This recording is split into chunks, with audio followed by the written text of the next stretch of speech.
आपण पाहताय महाराष्ट्र खबर न्यूज। या बातमीचे प्रायोजक आहेत श्री गणेश ज्वेलर्स अँड सराफ दक्षिण पुणे। नमस्कार, मी सुद्धा महाराष्ट्र खबर न्यूज मध्ये आपल्या सगळ्यांचं स्वागत। काँग्रेसचे नाना पटोले हे शेतकऱ्यांच्या मुद्द्यावरून आक्रमक होत थेट अध्यक्षांच्या आसनाजवळ गेले। त्यांच्या या कृतीवरून सभागृहामध्ये एकच गोंधळ झाला। अध्यक्षांनी एक दिवसासाठी त्यांचं निलंबन केलं आहे। त्यानंतर आता विरोधक आक्रमक झाले आहेत। आदित्य ठाकरे आणि विजय वडेट्टीवार यांनी सरकारवर टीकाही केली आहे।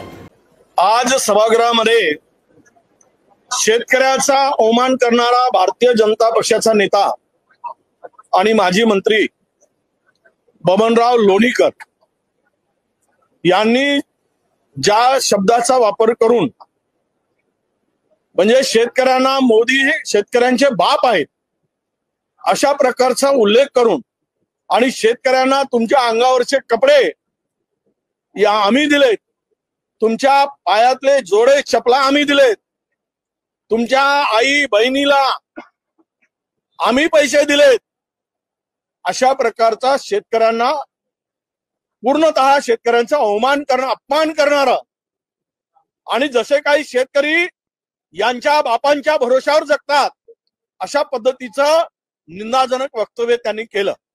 आणि तोच विषय मांडून आम्ही या सभागृहामध्ये सरकारने माफी मागितली पाहिजे, कारण सत्ताधारी पक्षाचा आमदार आणि माजी मंत्री ते आहेत।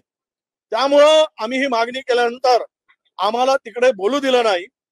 सरकारच्या एकूण या भूमिकेची सरकारची भूमिका या शेतकऱ्या संदर्भात काय आहे हे स्पष्ट करण्याची आमची मागणी होती।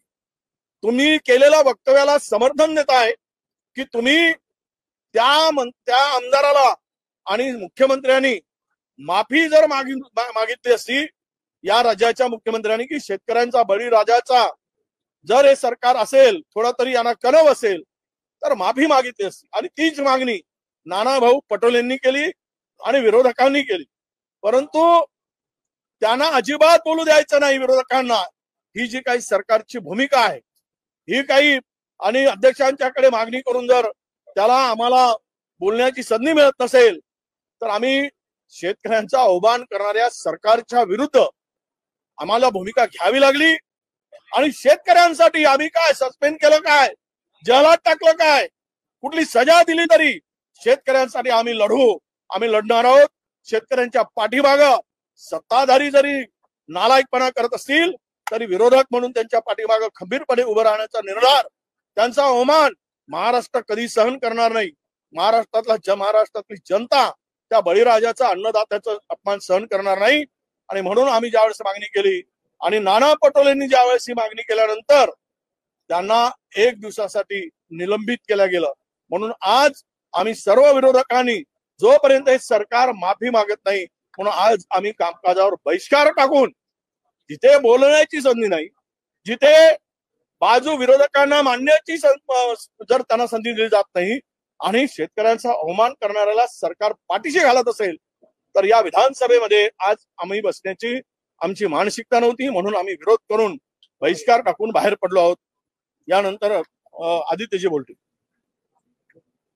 आज आपण सगळ्यांनी पाहिलंच असेल, ही चित्र सगळीकडे संपूर्ण महाराष्ट्रात जात आहेत की एका बाजूला बबनराव लोणीकरजींनी जे काही शब्द वापरलेले आहेत शेतकऱ्यांसाठी, बळीराजासाठी, भयानक शब्दात, म्हणजे आपण ते शब्द पुन्हा उच्चारू पण नाही शकत, तसे विचार देखील आपण कधी आणू नाही शकत मनात, असे त्यांनी शब्द वापरले।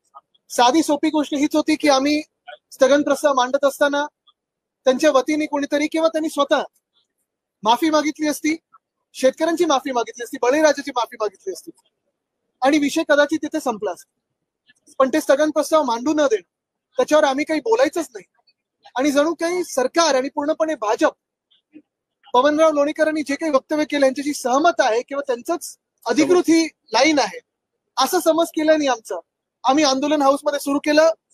आणि त्यानंतर आपण पाहतोय नाना पटोलेजी यांना आज एक दिवसासाठी सस्पेंड केलेलं आहे, निलंबित केलेलं। सगळ्यात धक्कादायक गोष्ट ही आहे की महाराष्ट्राच्या विधान भवनात निलंबन होणं, कदाचित आधी वेगळं कोणी वागलं असेल त्याच्यामुळे निलंबित झाले असतील, पण पहिल्यांदा कदाचित असं होत आहे की शेतकऱ्यांचा आवाज उठवण्यासाठी, शेतकऱ्यांचा जो अपमान झाला त्याच्या विरोधात आवाज उठवण्यासाठी कोणीतरी निलंबित झालेला आहे। मला वाटतं हा एक भयानक पायंडा आपण पाडलेला आहे दुर्दैव ह्या महाराष्ट्राचं असं आहे की एक सरकार आमच्या डोक्यावर जे बसलेलं आहे ते सरकार निवडणूक आयोगाच्या आशीर्वादाने बसलेलं आहे आणि शेतकऱ्यांच्या नाही. आणि म्हणूनच शेतकऱ्यांना जे आधी तुम्ही वचनं दिली, मग ती कर्जमाफीची असो किंवा कुठची असो, ती न पाळता त्यांचा अपमान करता तुम्हाला सत्ताधारी बाकांवर बसता येतं, हे आज निवडणूक आयोगाच्या आशीर्वादाने भाजपने दाखवलेलं आहे. आणि तसंच आज नाना पाटोळे साहेबांचं जे निलंबन झालेलं आहे ते दुर्दैवी आहे. आपण पाहताय महाराष्ट्र खबर न्यूज. या बातमीचे प्रायोजक आहेत Shri Ganesh jewellers and Saraf, Pune.